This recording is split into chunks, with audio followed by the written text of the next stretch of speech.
Hello दोस्तों, नमस्कार। स्वागत है आप सबका हमारे चैनल में। तो दोस्तों, हम सुनाने जा रहे हैं विवाह गीत और बहुत सुंदर है। चौधराई करते समय आप सब पूरा फुल वीडियो वॉच करके देखेंगे तभी आनंद उठा पाएंगे। और देख सकते हैं हमारा कंगन कैसा लग रहा है। आप सब कमेंट करके जरूर बताना। देख लीजिए, बहुत सुंदर लग रहा है ना दोस्तों। तो फिर बने रहना हमारे ब्लॉग में। गाना सुनाने जा रहे हैं। फुलाई सरसोईया मैं काऊ करूँ दुल्हे, फुलाई सरसोईया मैं काऊ करूँ दुल्हे।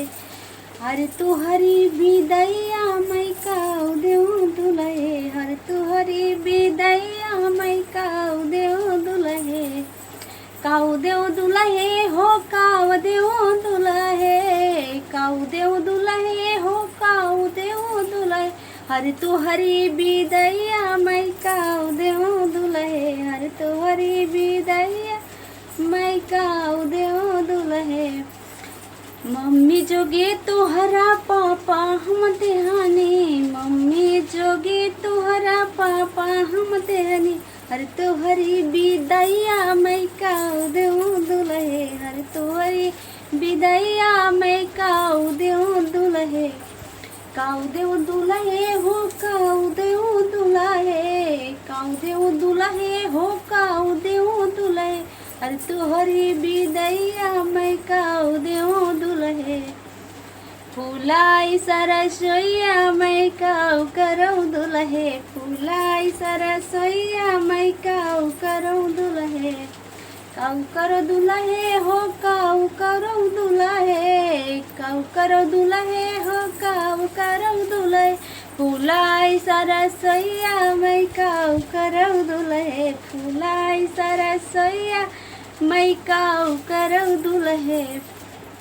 हे चाची जोगे तोहरा चाचा हम देहनी, चाची जोगे तोहरा चाचा हम देहनी। हर तुहरी बिदैया मैं काऊ देऊँ दुल्हे, हर तुहरी बिदैया मैं काऊ देऊँ दुल्हे। फुलाई सरसोईया मैं काऊ करूँ दुल्हे, फुलाई सरसोईया मैं काऊ करूँ दुल्हे।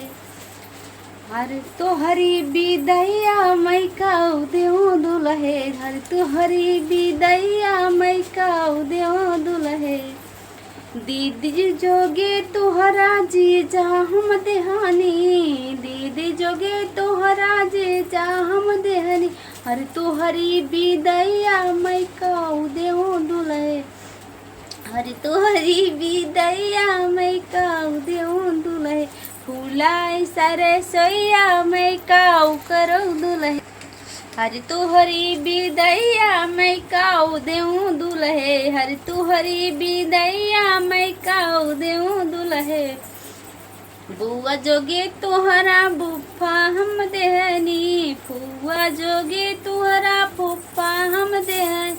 तुहरी बिदैया मैं काऊ देऊँ दुल्हे, तुहरी बिदैया मैं काऊ देऊँ दुल्हे। फुलाई सरसोईया मैं काऊ करूँ दुल्हे। तो दोस्तों, हमारा गाना कैसा लगा कमेंट बॉक्स में जरूर बताना प्यारा प्यारा से। धन्यवाद।